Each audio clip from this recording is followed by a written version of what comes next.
Good evening, everyone. A very warm welcome to today's webinar. I would like to thank each one of you for taking out your precious time from your busy schedules to join us this evening.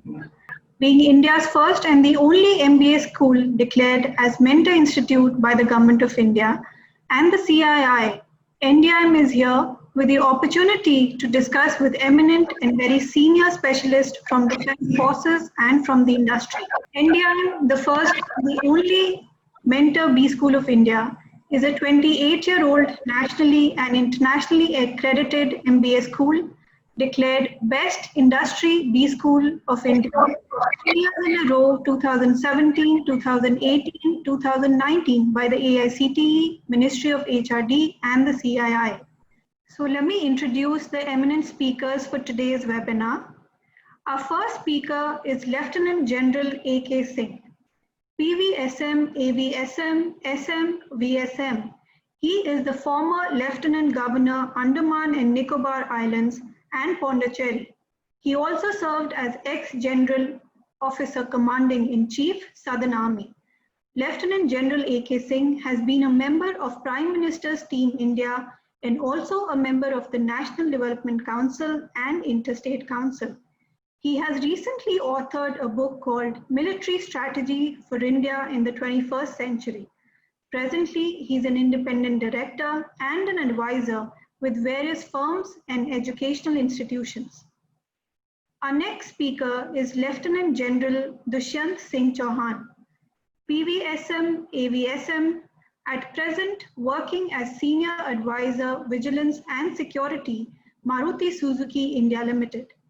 He has been the head of the Defense Intelligence Agency as its Director General, wherein he was frequently interacting with the National Security Advisor and the Defense Minister. He has served in the Western and Northern sectors with responsibilities of sanctity of the international border, line of control against Pakistan, and line of actual control against China. Our next speaker is Mr. Jayant Krishna. Mr. Krishna is currently serving as the Group CEO, UK India Business Council. He is the former CEO of NSDC Skill India Mission.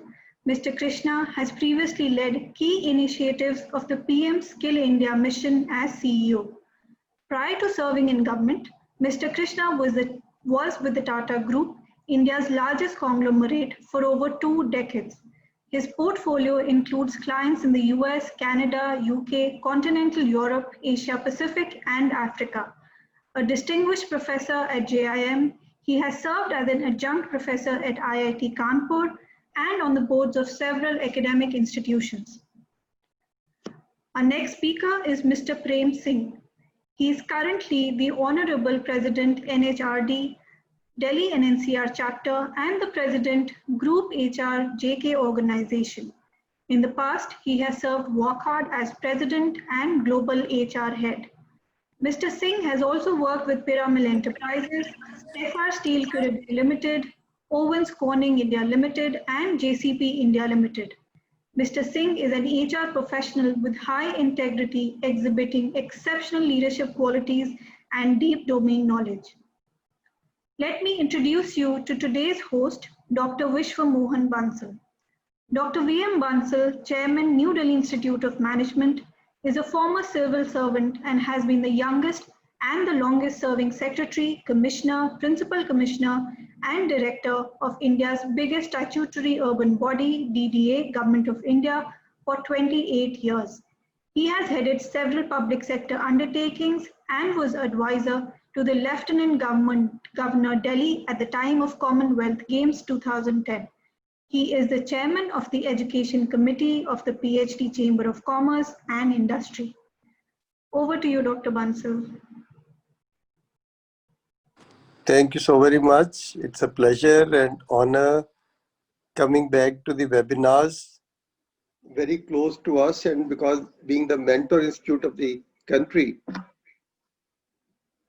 we took this as a responsibility to connect stalwarts from different fields like the panelists of today with the academia and with the students because this learning and this direct one-to-one connect doesn't otherwise happen.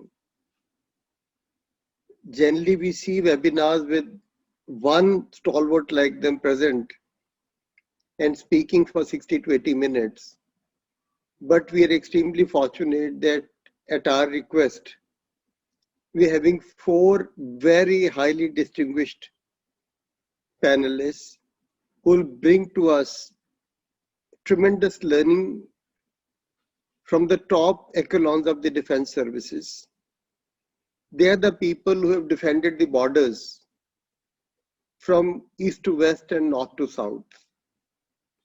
They are the people who have taken most crucial decisions at toughest of the times. And they continue to be serving the highest civilian offices in the country and the highest corporate offices of the country. Similarly, Mr. Jayant Krishna, you have heard about his introduction. He has added tremendous value to the skill mission of the Prime Minister. And now he's doing still a greater job of getting UK and I would say even European companies to your great country. So he again offers tremendous potential for your future, for your careers. And same thing is Mr. Prem Singh. He is heading the Delhi NCR chapter of National HRD Network. And is the group HR head, as you have heard, of one of the biggest conglomerates, Indian conglomerates. So and Prem Singh ji, Mr. Jayant Krishna, General Dushyant, General A.K. Singh, they have been part of the college, they have been supporting the college, and they are here today to share their learnings, the common learnings, the common mantras of success, which are just there in every part of world, in every part of life. So I'll not take more time, and I'll request and start with General A.K. Chairman NDIM, Shri Vish Mohan Bansalji, distinguished co-panelists and esteemed audience, especially dear students. I am here because of Shri Bansalji, one of the senior most and most distinguished luminaries of our school, Sainik School Rewa, to which Bansalji, General Chauhan and I belong. I consider it really an honor to be sharing some thoughts with you all on leadership, which one has had the opportunity to practice in various capacities for over 40 years, first in the army and thereafter in the civil government, and now partly with the corporate world. In the 10 minutes that I've been asked to cover this, I'll share some general thoughts on leadership, followed by some experience from the armed forces and over 3 years as Administrator Lieutenant Governor of the 2 very challenging Union territories. And finally, wrap up by sharing some takeaways for you in the 21st century. So let me start first by sharing some thoughts on leadership. In my view, leadership is the essence of anything we do. Yes, in order to be a good leader, you have to be or learn to be a good subordinate first. But at some stage in your life, you will get an opportunity to exercise leadership.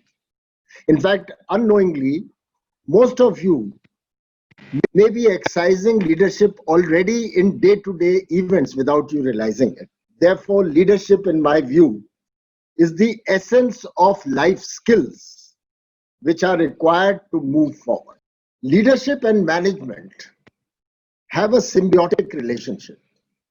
Whilst leadership deals with human beings, their emotions, their faith, their convictions, management deals with resources and processes.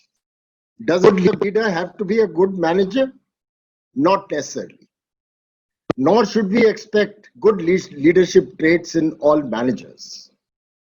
Management teaches you to do things the right way, whereas leadership, on the other hand, is all about doing the right things. In my view, 21st century requires a greater focus on leadership than management. and 70-30 is a good ratio. As we progress further and see AI and other technological innovations coming in, management will get slightly away from human beings, but leadership still remains the core forte of human beings.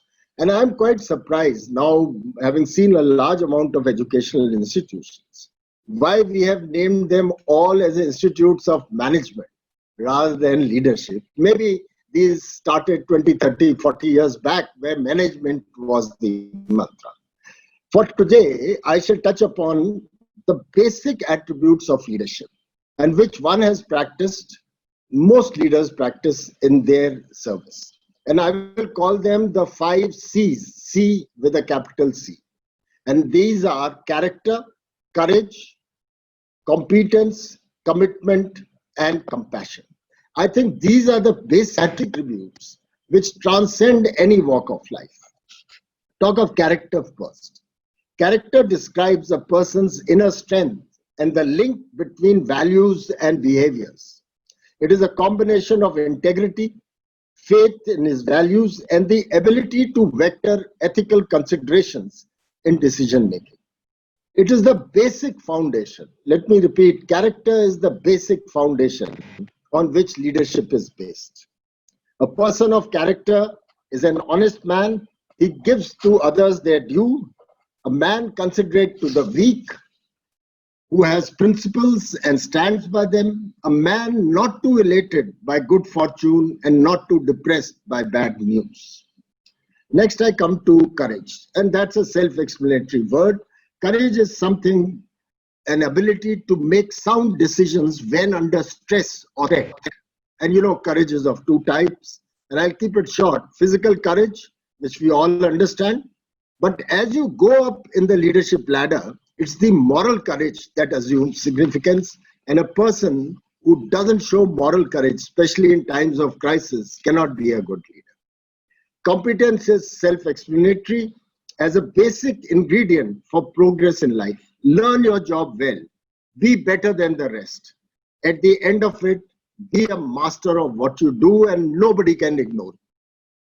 Commitment, you need to be committed to your organization, have passion for your job, only then will your competence flourish. You all need to foster an esprit de corps. Every member of your team should develop stakes in the success of the organization. Compassion. Organizations are composed of human beings. Treat them with respect and compassion.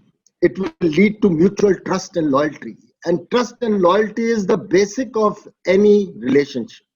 Display empathy without intruding into the personal space. Make sure that each member feels that he actually is a stakeholder in the well-being of the organization. और मुझे बंसल साहब इस बात पे एक शेर याद आता है, मैंने जिंदगी को इस तरह आसान कर लिया. I have simplified my life like this. मैंने जिंदगी को इस तरह आसान कर लिया, किसी से माफी मांग ली, किसी को माफ कर. That's the best So thing, now, nothing better.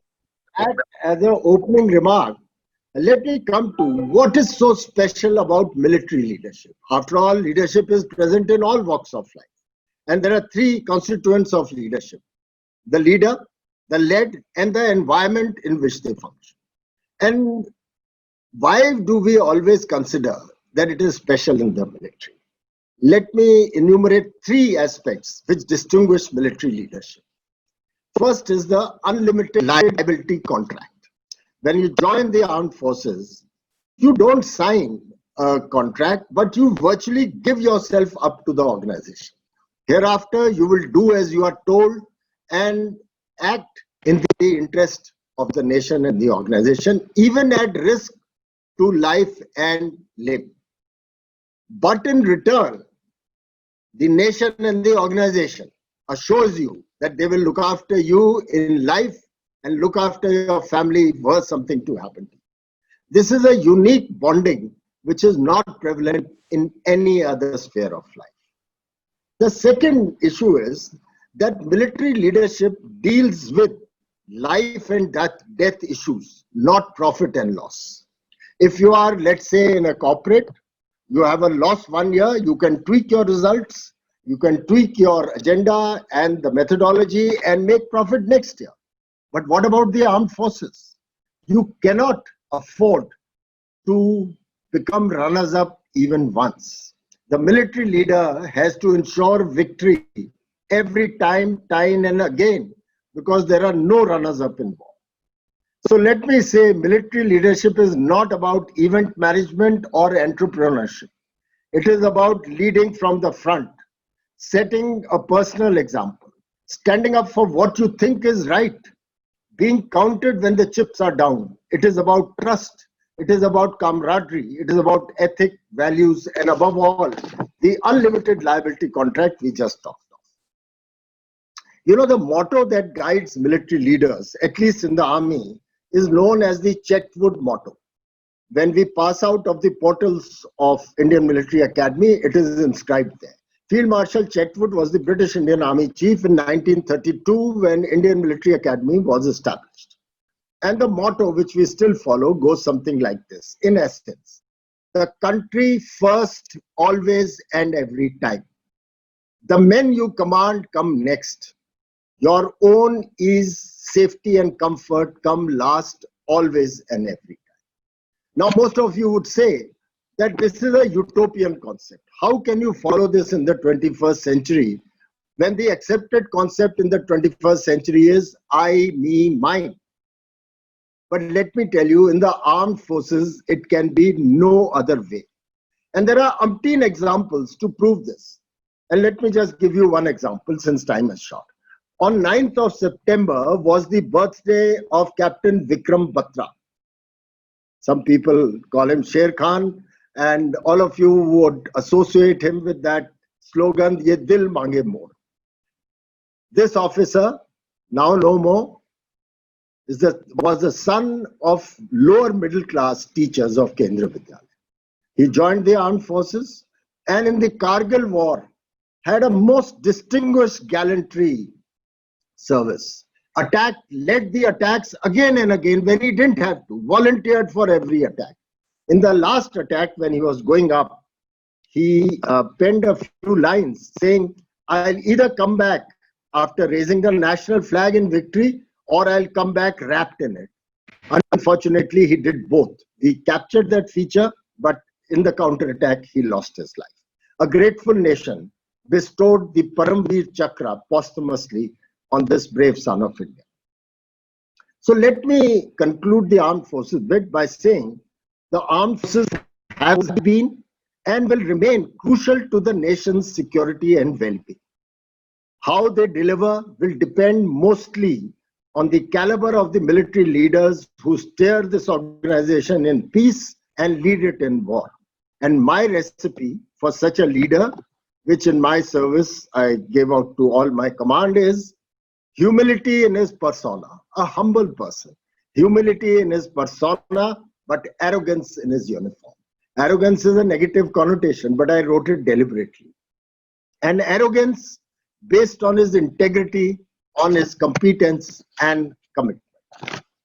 Now, having seen the armed forces, let me come to my experience of governance in Andaman Nicobar and Pondicherry, and you can ask questions. Recently, our Honorable Prime Minister inaugurated the undersea cable link for internet and digital bandwidth between Chennai and Port Blair and 5 other islands. So far, the Andamans were connected by very unsatisfactory satellite link, which hardly could service the voice. Data was almost missing.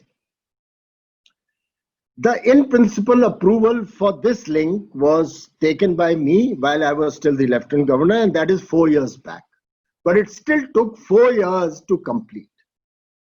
But surprisingly, when this link was inaugurated, apart from thanking the Honorable Prime Minister, because he's the one who sanctioned it, who allotted the funds, etc., the waves of positive emotions hitting the social media, internet, and others was for yours truly, a Lieutenant Governor who had left 4 years back.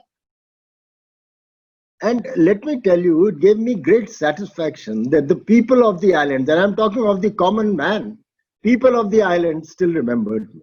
So the lesson that I want to give to you is, it doesn't matter. Positions will come and go. It's your work that will stand by you. And let me read out 2-3 messages. It was flooded, but I'll just read out.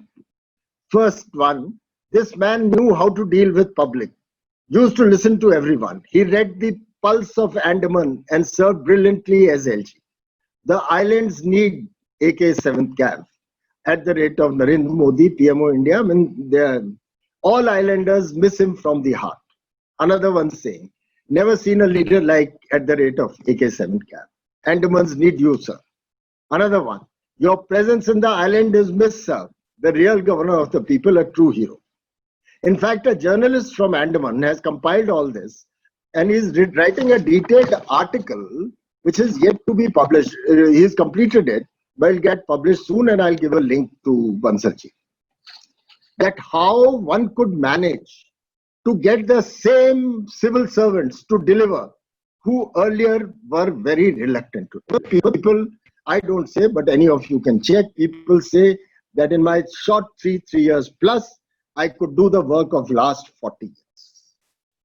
There is also an entrepreneur who's writing a book on my leadership style and how I delivered in the same setup where others couldn't. And I told him that it is all about what I had learned in the armed forces, the 5 C's that I just talked of. It is about integrity. It is about transparency. And above all, it is about passion for the job that I was entrusted. I was very clear what was my role, constitutional role as a lieutenant governor, and what was my role as an administrator. And nobody could wean me away from my role. My experience suggests that our civil bureaucrats, police and others are very intelligent, very qualified, but have lesser commitment. For them, it's a routine file, and once they write their remarks on the file, they forget about it. So the challenge for me was to get them to develop passion for their job, that they had to follow the file like we do in the army till the work was done. And if there were roadblocks, they had to come to a superior authority to get the solution. My chief secretary, the first one, and I served with 3-4 chief secretaries, 2 here and 2 in Pondicherry. When I reached there, I found there was a little lethargy in delivering.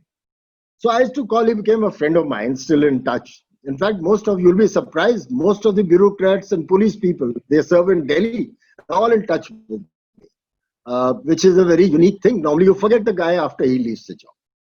So I used to keep telling him, I said, Anand, why do you take so long? I mean, I've given very clear instructions. So where is the doubt? So he came after 6 months and he sat in front of me and he said, sir, you will see a transformation in our approach from now on. So I said, what's happened? He said, sir, it took us 6 months. We couldn't believe. Normally, we are used to a political boss who thinks something, says something, and means something else and wants us to do something else. Here, we are now dealing with a person who says what he means, who wants us to act in the way that he has given us, who thinks, communicates, and wants us to do the same thing. He said, now we are convinced and you will see a remarkable change in the administration. And I am glad to say that there was a change. A little word about the corporate world, since I am now an independent director. And let me give you an experience. You know, there are leaders of all kinds, but I am in a company which was a very high integrity company, total transparency. But for some reasons, they had overexpanded, and with this COVID and other things, they were not doing so well. We were 5 of us as independent directors. 4 were economists or very experienced and distinguished chartered accountants. You know, surprisingly to me, I found the 4 had resigned. So I spoke to the chairperson and the MD, and I was convinced that everything is right there. Yes, they are not doing well, but they have a plan and they will do well. So jokingly, the MD told me, he said, Jalan Sahab, you are the only one left. I said, I am from the army. I said, I will never leave your hand while you're going down. The day you start making profits again, maybe I will consider this decision. You know, in the corporate world, my experience has been that the ethos and leadership style of the corporate world has changed. We were a young democracy and we opened up in the 90s. So the focus was on profits, in getting ahead, in doing well at all costs. And not all, not the majority, but some people used unethical means to do this. And today we are seeing the result. And now everyone has realized that this kind of style is not going to work in the 21st century. So what is the corporate style today? So the focus has shifted from profit to sustainability. It's about brand value. It's about the people, both your employees and the customers. And above all, it is about the environment and sustainability for the cherished long-term dream. So to conclude, let me give you some takeaways for the 21st century. I think in the 21st century, I would prefer a leader manager rather than the manager leader. I mean, both are required. You require managers, you require leaders. But I think you want to make a mark on your company in life, then I think the focus has to be leader manager. You should, as a leader, work on decentralized, intent-based, and empowering leadership. Decentralized, not centralized.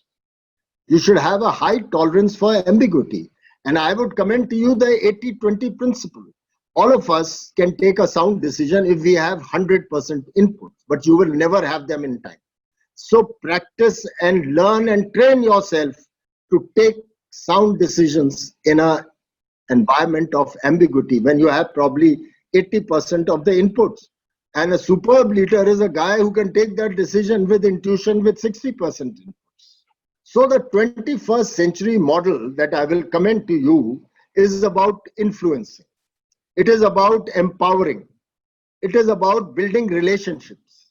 And it is about unleashing creative energies of your team. But a word of caution. Self-appraisal and self-improvement is a very key ingredient.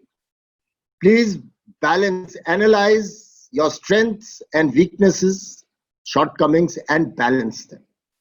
Keep your feet firmly on terra firma. As you go up, don't start flying in the cloud so that there is a disconnect between you and your team. Have ambitions, but those ambitions must be in consonance with your abilities. The problem arises when your abilities are not so great, but your ambition is far greater. And then to catch up with the rest, you take shortcuts. Therefore, it is better to analyze yourself and keep your ambitions just a little above what you think. Be original, venture out and seek. And finally, in conclusion, I would say, have a vision. Have an ability to focus on the core issues, the individual by furthering the organization goal. A parameter today, there must be collaborative influence. And let me tell you, this is my own experience, that the best decisions come when you take them with a combination of your mind, that is logic, and heart, that is passion. A combination of the mind and heart. And lastly, compassion and welfare. I have always followed a motto, share and care, and give more than you receive. Bansal Saab, that's my short bit, and I can come back later if you so desire. Thank you for your patience. Thank you so much, sir. You've been a lot of learning for me. You know, you touched on so many important issues. You touched on the life and death issues, and you ensuring victory every time, and still being humility in persona and arrogance while in uniform. You know, we have seen all those things, to be honest. You know, I've seen all those traits in you. So, and I was thinking that each of the panelists here would require at least 2 hours of session with our students, and we are going to have you people very, very soon with us. Thank you so very much. And may I request now my friend, Lieutenant General Dushyant Singh, to please come and all his learnings and mantras of success in the defense forces and now in the corporate world for the last 9 years. So please, be kind to us and share your learning so that we can benefit out of it. General Dushyant. And I wish to thank Shri V.M. Bansal, the chairman of NDIM, Shri Nikhil Singh, the dean, as also the staff and other people of the institution who've given me this opportunity to interact with the young people, the young Turks, who are the future of Mother India, and also, very importantly, to be amongst this illustrious panel. As you are aware, I spent 40 years in the army, held various appointments, and my last appointment was as the Director General of the Defense Intelligence Agency. Now, what does the Defense Intelligence Agency do? Because very often people would want to know. Without divulging anything which is confidential, the basic thing is that the Director General of the Defense Intelligence Agency coordinates intelligence amongst the three services, that is the Army, Navy, and the Air Force, and at the same time also interacts with the Director Intelligence Bureau, the Secretary RAW, and the Chairman of the National Technical Research Organization. For the benefit of the young Turks, Director IB means the Director of the Intelligence Bureau, and Secretary RAW means Research and Analysis Wings Secretary, and then Chairman of the National Technical Research Organization. In addition, we were interacting very frequently with the National Security Advisor. So that in brief is what the Director General of the Defense Intelligence Agency does. Now, Shri V.M. Bansal has given me the task to dilate on the commonality and the differences between the functioning in the armed forces and in the corporate world, as also to give out the success mantra of both. Frankly, both have near similar goals. Only thing, the methodologies are different. But before I come to that, I would like to educate our young people as to what the army does. Basically, a common man thinks that along the international border, the army lines up in one line and thereafter they go into war fighting, they stop any infringement, they control intrusion, etc., etc. But for the benefit of our young clientele, you see, there is something called policing at the border. The policing at the border is done by paramilitary forces, or shall we say, the police organizations. Against Nepal, it is done by the Sashastra Seema Bal. It is referred to as SSB. Against China, it is done by the Indo-Tibetan Border Police, referred to as ITBP. And against Pakistan, as also Bangladesh, it is done by the Border Security Force.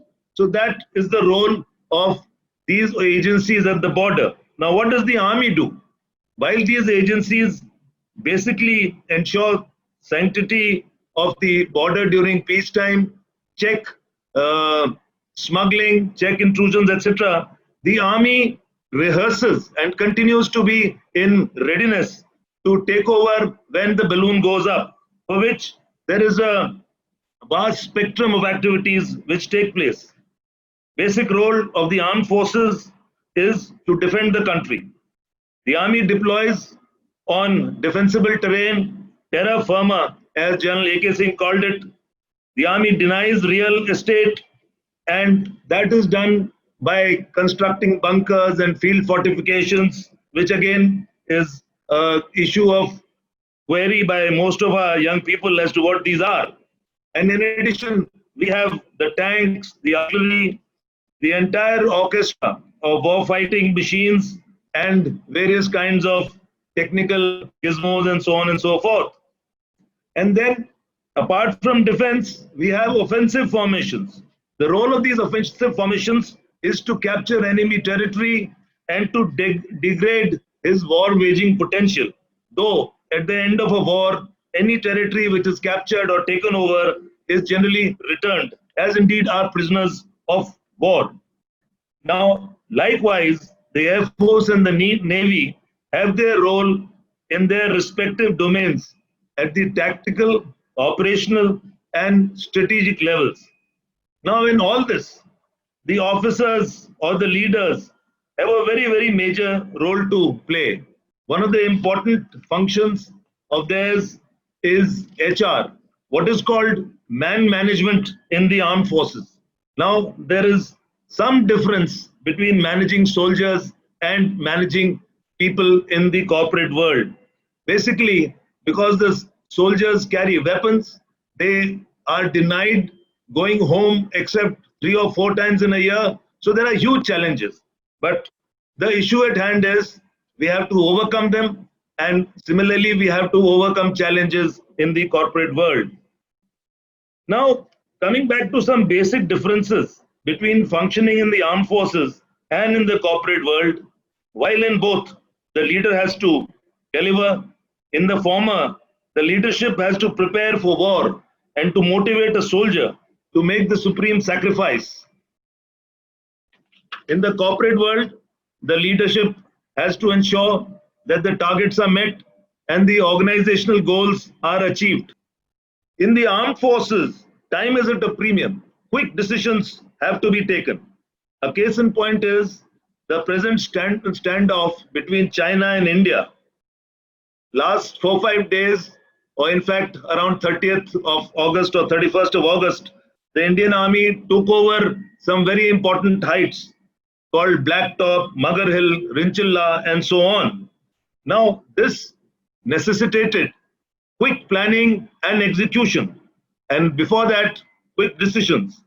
Had we not taken over those heights, those would have been taken over by the Chinese, and we would have been at a disadvantage. In the corporate world, the decisions don't have to be so quick. They have to be deliberate, they have to be based on market survey, and thereafter extremely deliberate planning is done, but there is no quickie involved in the corporate world. So these are some minor changes. As regards the supply chain, while in the corporate world it depends on the product which is being produced, and it often changes depending on what the consumer wants, and it works on the JIT concept, as all of us know about. While in the armed forces, we have various kinds of equipment. We have aircraft in the Air Force, we have tanks, we have artillery guns, which have a life cycle of about 30 to 40 years, and for which advanced planning is done with regard to the supply chain.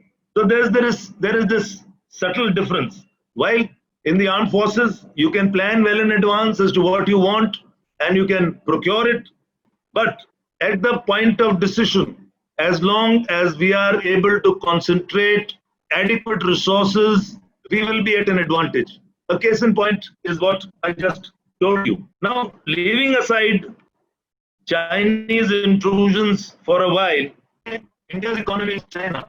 It depends on the point of decision. We will be at an advantage. For us as a nation today, there are various kinds of threats. There is threat of aiding separation and insurgency. There is demographic invasion, attacking our economy by pumping in fake currency, and some facets of this multi-pronged assault on the Indian state. Our immediate neighborhood remains unfriendly. There are terrorist attacks. There is an impact on the economy. There are border violations. There are airspace violations. And in other words, there is a huge gray zone, which is referred to, this is gray zone warfare.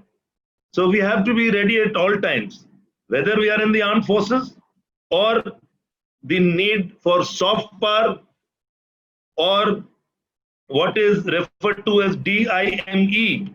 We need to have leaders to leverage the comprehensive national power, which will be military leaders as also leaders in various fields, inclusive of the civil administration and the corporate world. Now, I will request Mr. Nikhil Singh to flash a small slide wherein I have given a very simple, easy diagram about the corporate versus military. For in the military, the task is operational readiness. In the corporate world, it is product and business and economic growth. There are numerous challenges for which we have to strategize. We have to be operationally ready. And then in the armed forces of the military, there is this spectrum of land warfare, air warfare, maritime domain, aerospace management and warfare, and then of course cyber. Whereas in the corporate world, it is business, there are business lines, there is management of the environment, and then there is this entrepreneur being given or being able to deliver, for which he has to mobilize resources and so on and so forth. Well, I've put down a lot of points with regards to leadership traits or essentials of leadership. General A.K. Singh touched about many of them. To my mind, loyalty is the most important.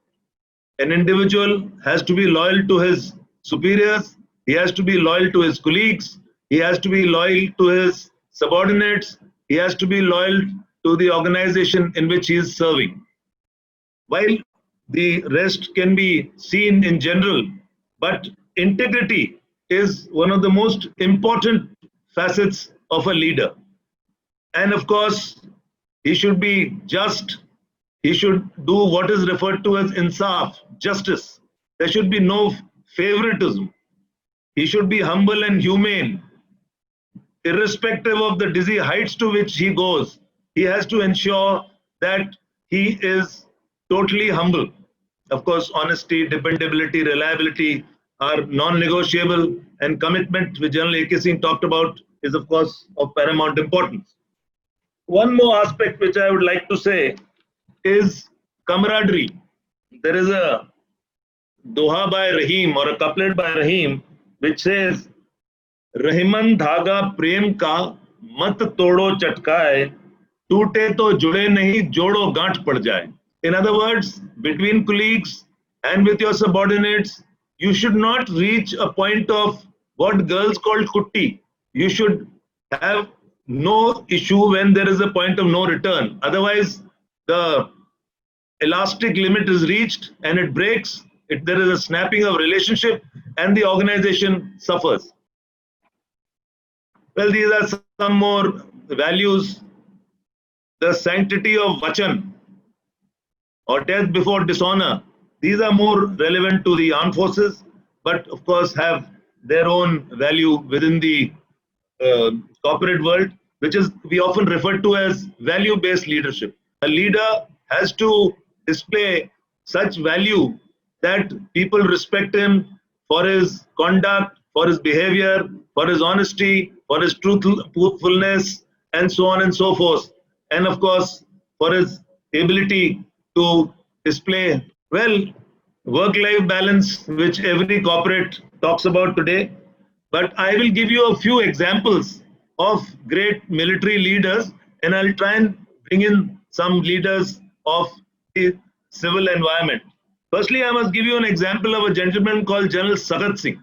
Now, he was the commander of the 4 Corps, which was responsible for capture of Dhaka or capture of Bangladesh from a given direction. Now, before I talk about that, I must bring in as to how does the military reach its, for example, operations. The task given by Indira Gandhi to Sam Manekshaw was that please sort out this refugee problem. There were millions of refugees coming into India. Now, what does the military commander do? He culls out the military aim from the political aim. The political aim was to sort out the problem of refugees. When he translated it in military aim, it involved that capture the problem. This is just to give you a relationship between the aim, political aim, and the military aim. Coming back to General Sagat Singh, when he reached the Meghna River, which is a massive river, those of you who are familiar with geography in Bangladesh would know, and his orders were only to reach till the Meghna. But he thought that there was a great opportunity to cross the Meghna and thereafter exploit beyond and capture territory. There was no bridging equipment because it was far behind. So what he did is he got over helicopters, and what he made was called an aero bridge or an aerial bridge, and he pumped troops across the Meghna River. And in the army they say, get there fastest with the mostest before the enemy arrives. And there he was, and which is why he had success to bring out ingenuity. Everybody knows about Sam Manekshaw. When he was told by Indira Gandhi in the month of March, April, to sort out the Bangladesh problem, Sam Manekshaw told Mrs. Gandhi that in the month of May and thereafter, there are going to be floods in Bangladesh, and their army would not be able to deliver. Immediately after monsoons was a period when China could have assisted Pakistan, then East Pakistan or entire Pakistan. So he told Mrs. Gandhi that, look, I will do the needful in the month of December, by which time the passes will close, the Chinese will be able to disturb us, and by then the monsoons and floods would have settled down. Talk about the sports world. Tendulkar and Kamli, while Kamli had greater talent, Tendulkar has had greater commitment. His strength was perseverance at practice and ensure that he is competitive. Whereas old Kamli, he withered away. Dhirubhai Ambani, he was just 10th class pass, and he created such a huge empire. So these are some of the, and not to forget the giants of the struggle, whether it was Sardar Vallabhbhai Patel, or whether it was the father of the nation, or whether it was Shaheed Bhagat Singh or Chandrasekhar Azad, who ensured that the motherland over a period of time got the independence by making the British feel that their stay was going to be untenable. Well, these are some traits of various leaders. A boss is someone who tells others what to do, whereas a leader is somebody who people want to follow because of his charisma, because of his leadership style. Boss has power, the leader has influence. These are straight from any management book. So I will not dilate too much on this. This again is more like from the management. I'll give you a small example of General Sundarji. He was the chief of army staff. How a person in the leadership role, irrespective of whether he's in the armed forces or in the corporate world, should have ready wit. There was a time when the Indian Army did not have helicopters, and the army wanted that the army should have its own component, its own arm, or its own aviation stream. So they were giving a presentation to Rajiv Gandhi, and La Fontaine had de facto convinced Rajiv Gandhi that, look, the Air Force is the one which is going to handle helicopters. These army guys don't know, so the army people will not be in the right position to handle helicopters or the aviation.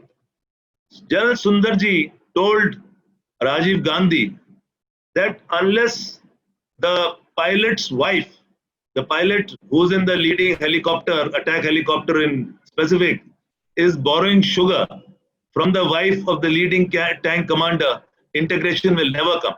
And that sealed the day, and thereafter the aviation was granted or sanctioned to the army. So I'll request, Jayant Krishna ji, because he's into new big role these days, and about that role, to be honest, most of us do not know. And how best can that role be of use to the academy and the students? I'll request you to please give us that learning, and of course your great innings in the role of Tatas with the Tatas and Skill India mission. We are there to be, picking up so many threads out of you. Dr. Bansal, faculty members, students, my fellow panelists, it's wonderful to engage with the New Delhi Institute of Management. I've been to your campus ones that I very clearly remember. It was, I think it was a convocation or whatever, I don't remember, but very, very enlightening interaction with the students, and very, very fond memories I have of that. What I'll talk in next 10 to 15 minutes would largely be drawn from my experience in the Tata Group, Tata Sons, TCS, with the Prime Minister's Skill India mission, working for a US think tank, and now with the UK India Business Council as its group chief executive officer. I'm trying to,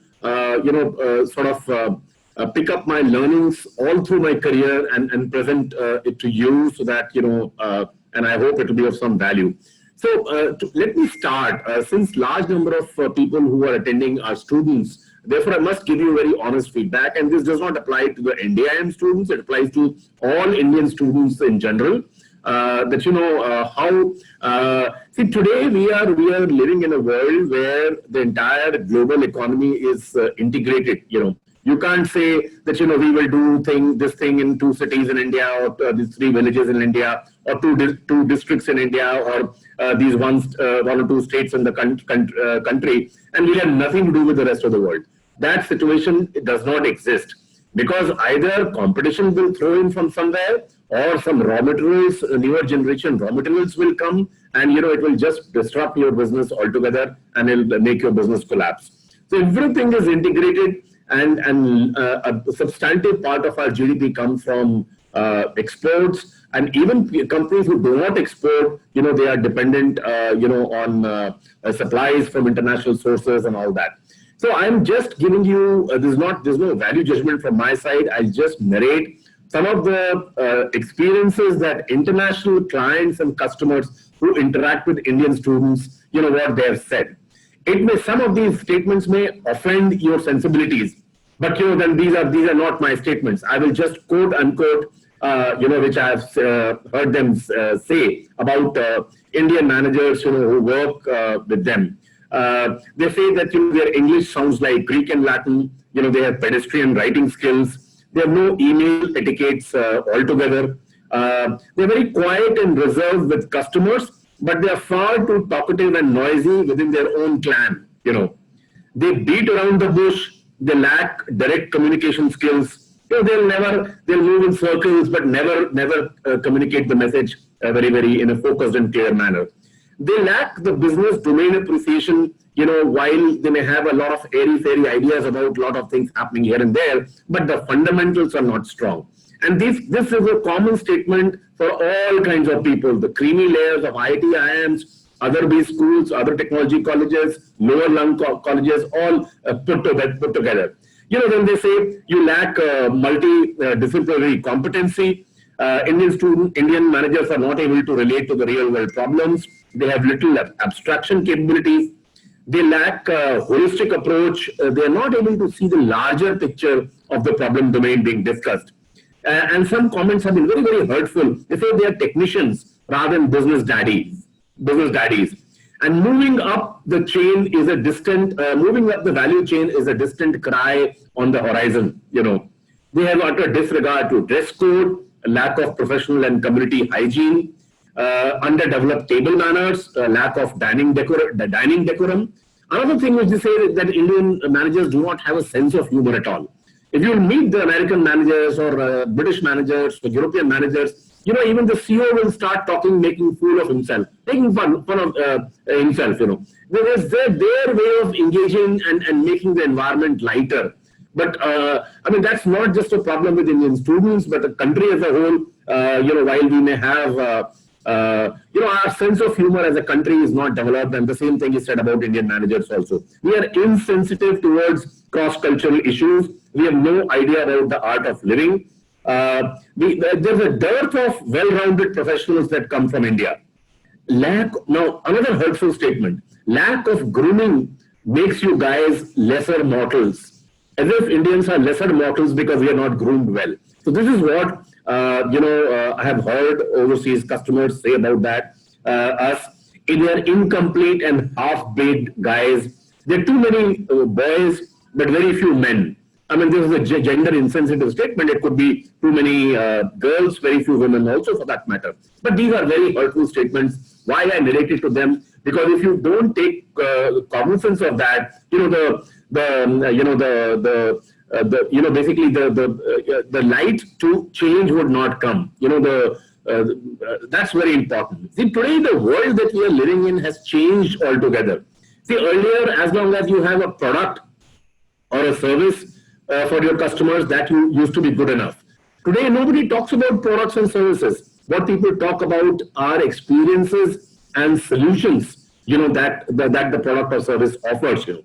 Earlier, as long as you had a good system, good product, people used to be happy, customers used to be happy. Today, it's all about a great buzz around the product, that the great buzz matters and not the core product, Earlier, reliability of a product used to be very important. Today, the uniqueness of the product, which nobody else offers at that price point, is important.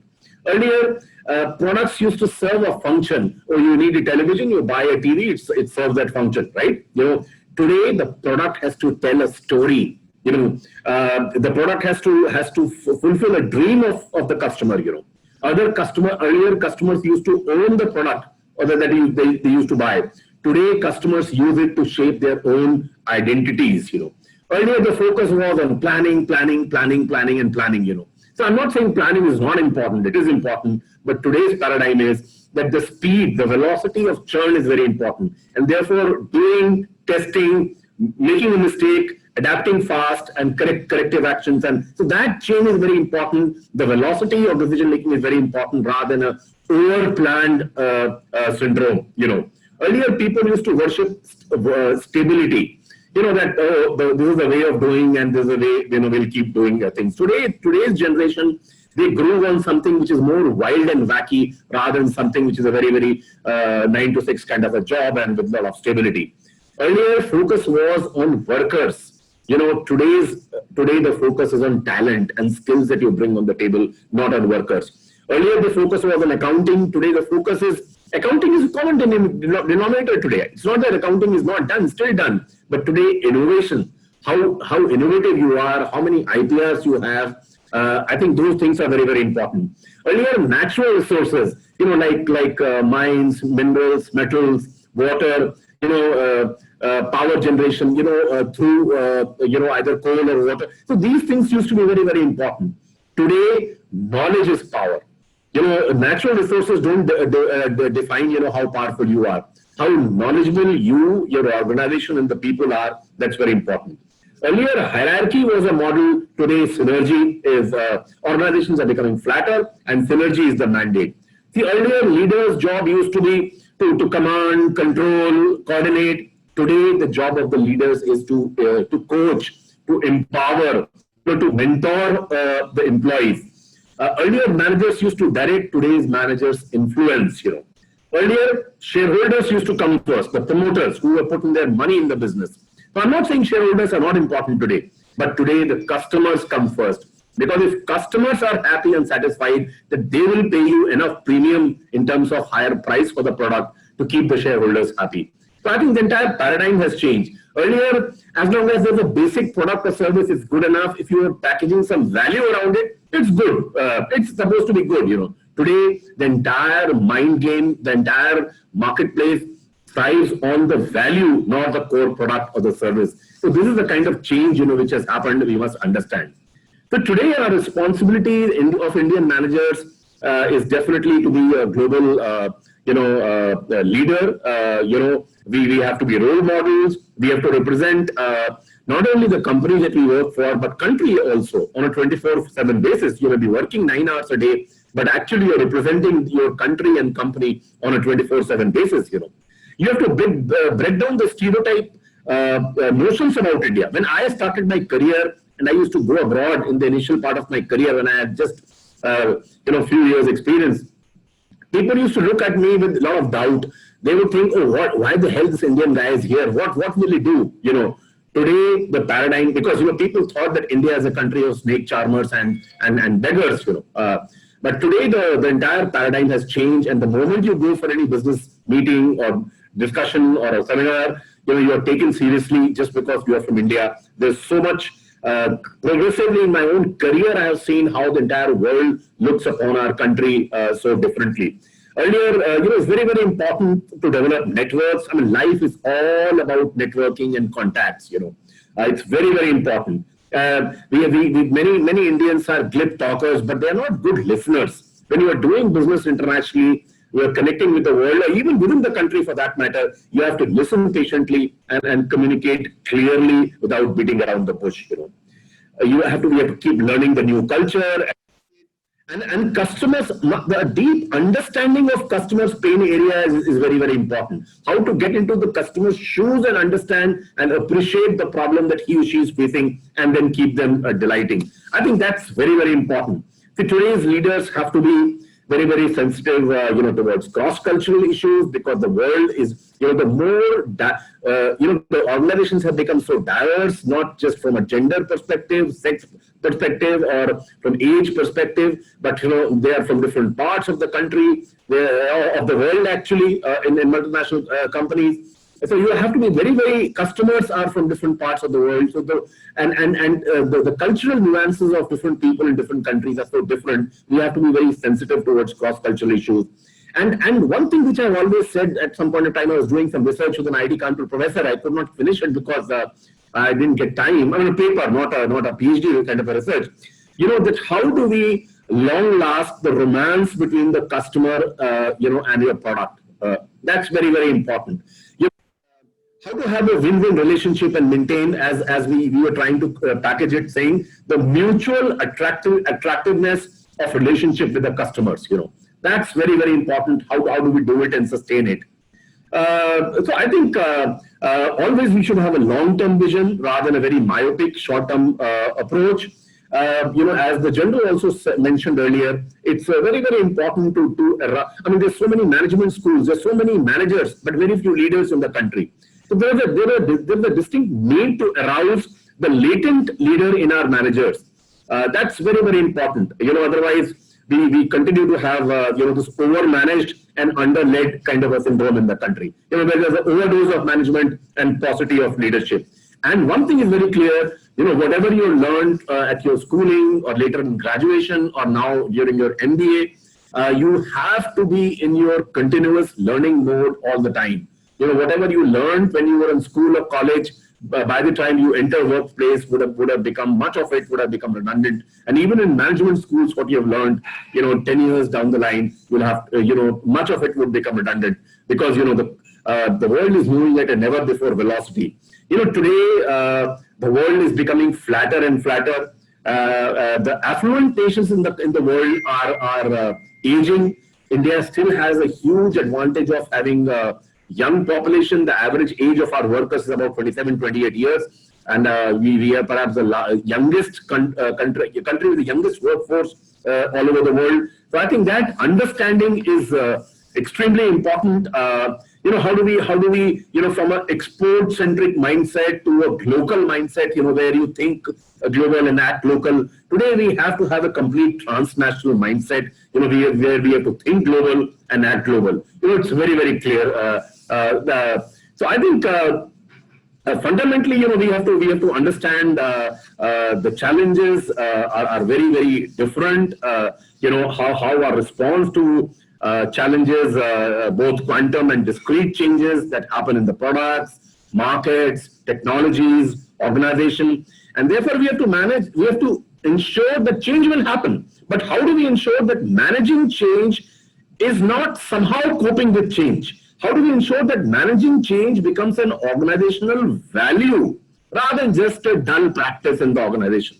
And therefore, our response to change has to be more strategic than tactical. That's very, very important. It's very, very important to understand that.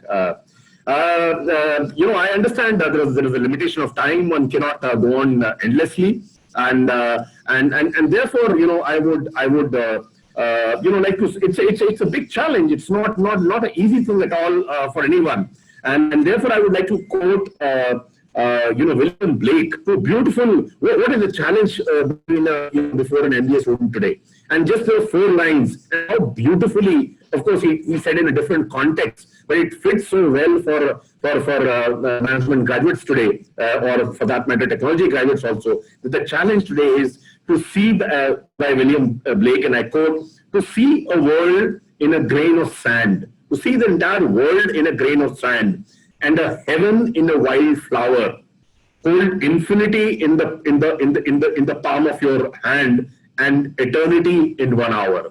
So I think it's very, very important to understand that. And since my previous 2 speakers used some Urdu poetry, let me also share a poetry, because I may be living in Delhi, but I have roots in Lucknow. Lucknow is my hometown, and which is so famous for poetry all over the world.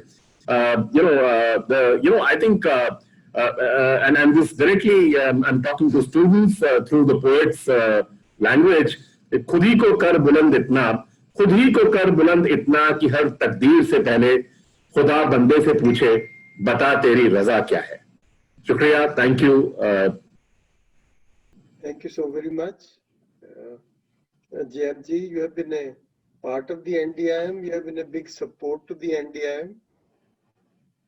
You have been also part of our journey with Japan under the TITP, and even before you moved out the new role, you had told me that time that you're planning to be moving out. So you have been a great friend, great support, and a great well-wisher all the time. And whatever you have mentioned, you've added entirely a new dimension to our learning. I've been taking notes, because your current role exposes you to entirely different kind of expectation that the world is having out of us and the world is having out of India. So depending upon your convenience, and that should not be after too many days or too many weeks, I am requesting you to be coming back and talking only to the students into their classes. We'll have all of them together and all the faculty together also, because the aspect that you touched today are extremely important, not only for the students, but all of us who are into management, who are into teaching. So I'm extremely grateful that you touched entirely new aspects that are extremely essential to each one of you. And continue to be our supporter and well-wisher. Thank you, Dr. Bansal. I consider myself as a part of the extended NDIM family, and very, very happy to be associated with your prestigious business school. Thank you. Thank you. You have been a part of our advisory council also. So I'm extremely grateful for your continued support. And now, Prem Singh ji, he's not the last speaker. In fact, he chose this role so that by this time, he knows what the defense friends have to say and what friends working in the international arena have to say, because he's the president of the National HRD Network of Delhi NCR. And Delhi NCR provides biggest home to all the HR professionals and HR companies across the country. And Prem Singh ji again has been a big support to the NDIM. Even 2 weeks back, he asked me if I could spare some students for internships with him. So he has been a big support, and last week he told me a couple of things to be done together with him. So that is why I brought him now, that he can analyze, he can channelize whatever has been discussed and add his own experience to the learning of all of us. So over to you, Prem Singh ji. Please now take forward all the analyzing, all the research, all the views that you have done onto the subject. Thank you very much, Dr. Bansal, and firstly compliments to you and your team for putting this together. In fact, I must admit, coming after 2 generals of the army and coming after Jayant, who has a very extensive global experience, it feels like one has been asked to sing a song after Lata Mangeshkar has sung her own pet song, or you have been asked to come and do the batting after Virat Kohli has just done the batting, or Dhoni had just gone to the pavilion. It is that kind of a situation. But Nevertheless, I think what gives me a lot of solace. So what I will do, I would not repeat what all has been said earlier by the two generals, great comments, and by Mr. Jayant Krishna. I will just focus upon few additional points which I believe are important. Firstly, just building on the point that Jayant made before me, while I completely agree that as Indian professionals, Indian managers, Indian future leaders, we need to do a lot of catch up for being able to compete globally. At the same time, we also have a lot of good news. For example, a lot of CEOs of the top global companies are actually Indians. So we must not try to downplay ourselves beyond a point. Yes, we are a democracy. Yes, we are an economy which is developing. Yes, we are not a developed country, but we are on the way.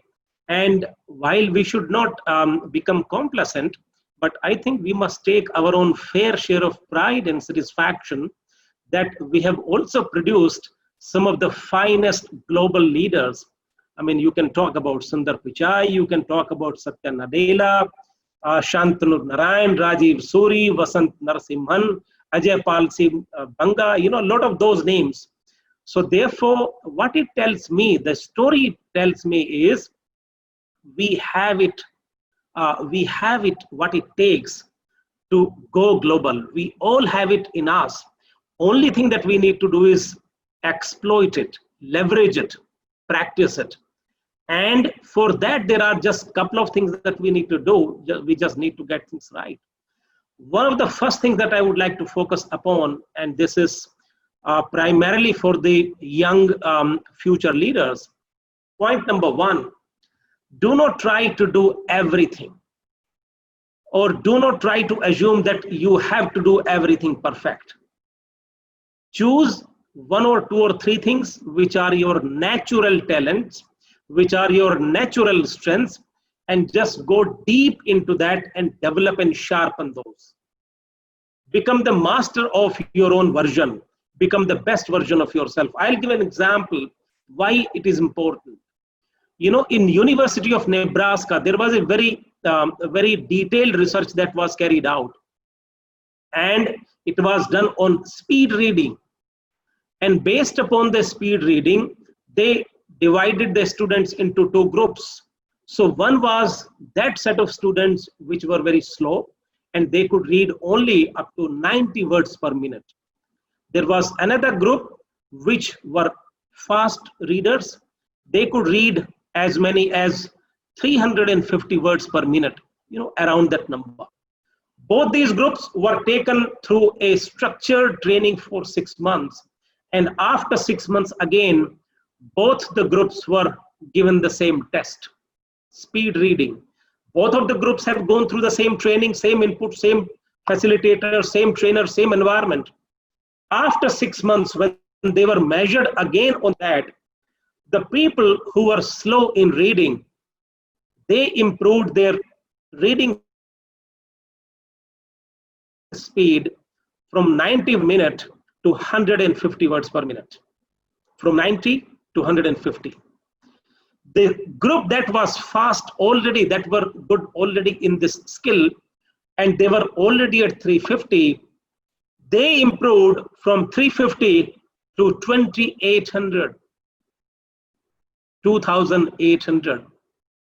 The story tells us, the moral of the story is, the people who are already good at something, they have a faster ability to get even better, to get even stronger in that particular trait. It is something like if somebody was to train Sachin Tendulkar as a painter or as an artist or as a singer, you will go only thus far.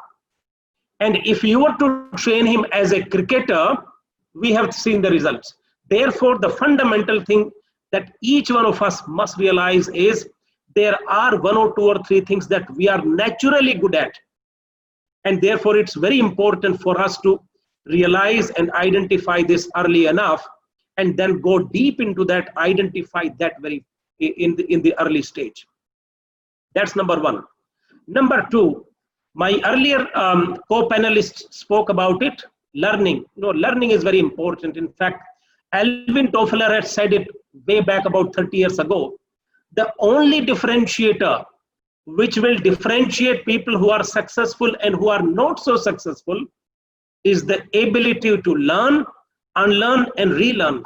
In fact, unlearning is even more important compared to learning. We keep on learning a lot of things, but we forget to unlearn what has already started becoming a baggage.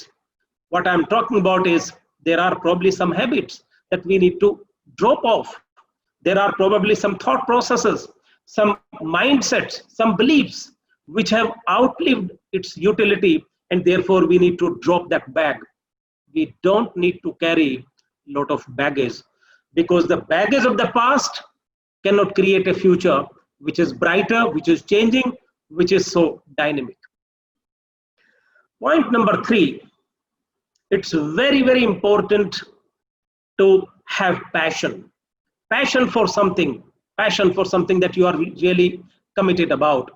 I want to talk about a story, and it comes from the history. 1972 Olympics had become quite famous or infamous because of the problem that was going on between Arabs and Israelis, and it also had become quite infamous because a dozen of the athletes of Jews were taken hostage, and later on they were unfortunately killed. In the same Olympic that happened, it was in Munich. The star of the hero of the tournament was a person called Mark Spitz. Mark Spitz had become a very decorated hero of that tournament because he won 6 or 7 gold medals in swimming. And on the last day of the tournament, he was geared out by the press people, by the media, and somebody asked a question. Mark he must be feeling very happy, very lucky, isn't it? It's a very lucky day for you. And then that made Mark very furious. And he said that, look, I want to tell you a story, I want to tell you an experience, and then you decide for yourself whether it's a luck or it's something beyond luck. And then he goes on to narrate his own story. He says, for last 4 years, I have trained myself non-stop, no holidays, no weekends for me, absolutely non-stop. And he says, every day, at least 10 to 11 hours, I have trained myself. And when I go for training, I get exhausted. After a couple of hours of training, when I feel like giving up and winding up and going back home, you know what I do? I think of my opponent. I think of my competitor, what my competitor must be doing right now. And then I figure out in my own mind that my competitor must be still training in the swimming pool, and that would give me even more power and motivation to go for more training for the next session. Again, I would get tired, and again I would figure out what my opponent must be doing, until I could figure out that my opponent by now would have closed his practice. By now he would have gone home. By now he would have had his meals, and by now he would have gone to bed. He must have been retired by now. And then what I used to do, you should ask this question to me now. And then the press guy asked, okay, Mark, what did you do then? And then he says, that is the time when I used to tell myself, now is the time that I can get ahead of my competitor. Until now, we both were equal. Therefore, this is the opportunity for me to get ahead of my competitor. So my dear young friends, future leaders, future managers, the invitation for each one of you that I'm making is, please try to instill in you that level of commitment, that level of passion. I know it's very easy to say, very difficult to do, but let's also not forget the fact that the people who really excel in life, choose to do things which are difficult and which are different. In fact, one of the mantras which I have learned from my bosses in my life, if one has to be excelling in one's life, one has to choose to do things which are difficult and which are different. Well, the beauty of doing things which are difficult and which are different is you don't have a lot of competition there. You don't. Because it's a minority of the people who do this. And therefore, if you shift yourself into that minority, you have already made a beginning towards excellence. So my third invitation to you all is choose to do things which are difficult and which are different, and don't shy away from the stretch.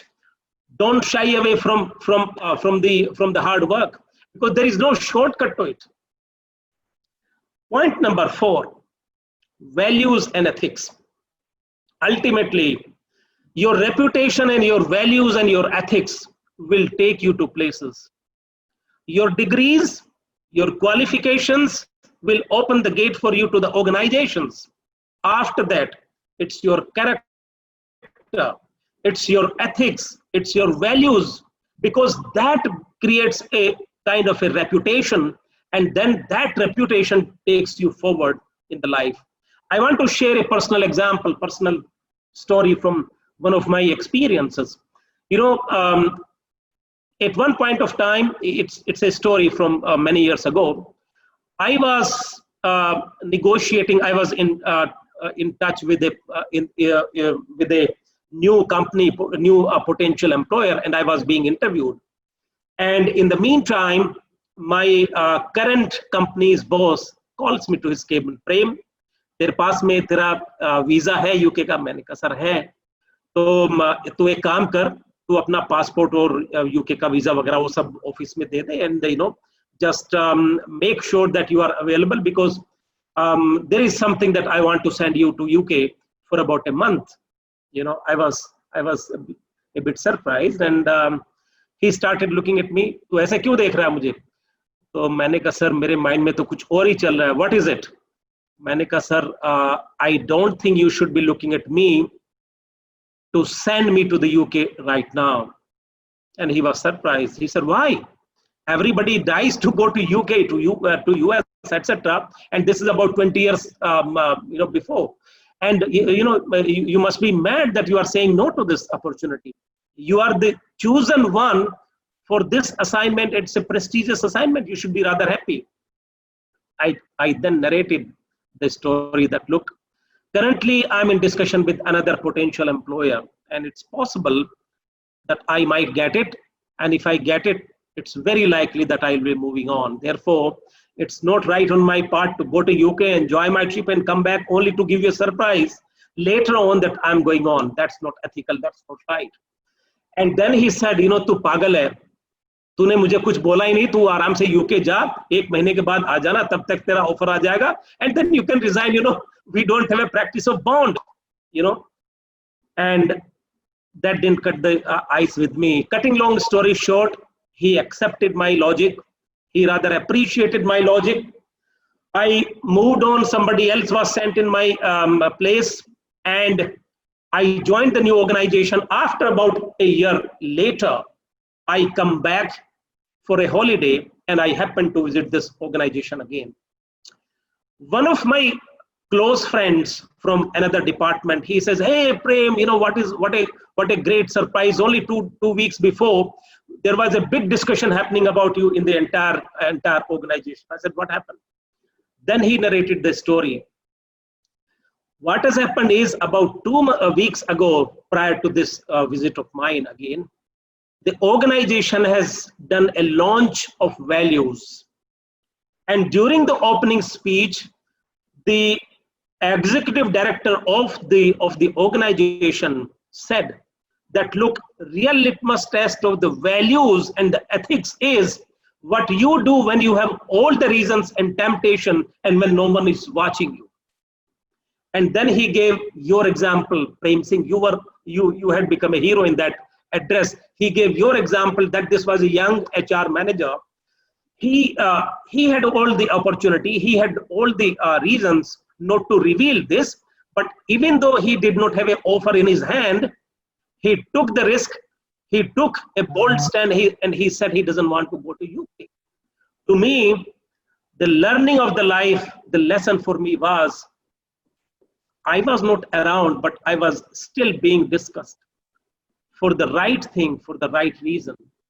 So the learning was, and it goes to the young future leaders. Friends, do not think that the world is not watching you. Fact is, we are all the time being watched. We have only 2 eyes to see the world, but the thousands and thousands of the eyes are watching us all the time. So the conduct, the way we conduct ourselves, we should try and make sure that it's always above board, ethical, value-based, principles-based, and that creates a reputation. Reputation is very precious. Never compromise on that.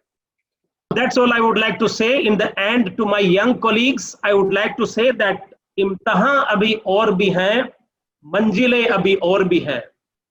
इम्तहान अभी और भी हैं, मंजिलें अभी और भी हैं. नापी है मुट्ठी भर जमी हमने, अभी तो पूरा आसमां बाकी है. God bless all of you. Thank you very much, Dr. Bansal. Thank you so much, Prem Singh. You have always been big support, and I must say, charging up the students and all of us a big way. And previously, couple of days back, when I requested him to be part of the Smart India Hackathon, that was to start in the morning, and he says, please call me, but try to free me before 9 o'clock, because all my meetings start at 9 o'clock, and this was happening during the pandemic days. So he's a 24/7 person, and this is what matches all the panelists of today. Defense people, in any case, I really envy them, because by the time I get up, I already see 100 WhatsApp messages from them. Someone put up at 4 o'clock, the other at 4:30. So all of you are great workers, 24/7 workers. And since we are slightly running, late, initially we have thought that we'll take a 30 minutes kind of a question answer session. But I'll request the panelists to please restrict themselves to one question each, and I'll request the panelists to please limit their answers to 1 to 2 minutes, so that we have the friends continuing with us. Please take over, Ankus. This is by Group Captain Dr. D.K. Pandey. So he's saying, Jai Hind sir, thanks for your pearls of wisdom. What type of leadership will you recommend in the present scenario where resources are limited, team is very low, and the is not allowing the leader to have a complete degree of freedom of decision making? Group Captain Pandey, thank you very much. And you would have done at least 17, 20 years service in the armed forces. And you must have faced these situations again and again. I mean, we are trained to face these situations. So what I would suggest is, firstly, and I'm talking of the corporate world, the present time, whether you take political world, you take the services, you take the corporate world, the educational world. Be transparent. Don't fudge. Be transparent. Share the news as it is, the good news and the bad news. Because if you don't, then rumors will take its place. And thereafter, tell them your vision and plans for overcoming the challenge. There's no challenge that can't be overcome. But having told them the challenge, please share with them the vision and plans to overcome the challenge, and then invite suggestions from them so that they become stakeholders in the journey ahead. And if you as a leader have developed trust and loyalty, the organization will certainly rally behind you. That's my short answer. Thank you so much, General Singh. So the next question is to Mr. Prem Singh. Now, due to this COVID-19 pandemic, we have witnessed conditions of constant, unpredicted changes in the corporate world. While most of the businesses are still struggling to overcome the losses, what do you think? You are implementing the training and processes in the office culture so that employees are more receptive towards this coming change? Okay. Great question. I think currently, since it's a very extraordinary situation, so obviously we have to do a lot of things which make an impact and which secures future. So not only a lot of online training courses, not only short micro learning courses, but also a lot of engagement activities, lot of activities around positive messaging, lot of focus around wellness, lot of focus around well-being, overall well-being. Let's not forget the fact that many of the employees are still working from home, and working from home has brought its own fair amount of challenges. So one has to deal with those.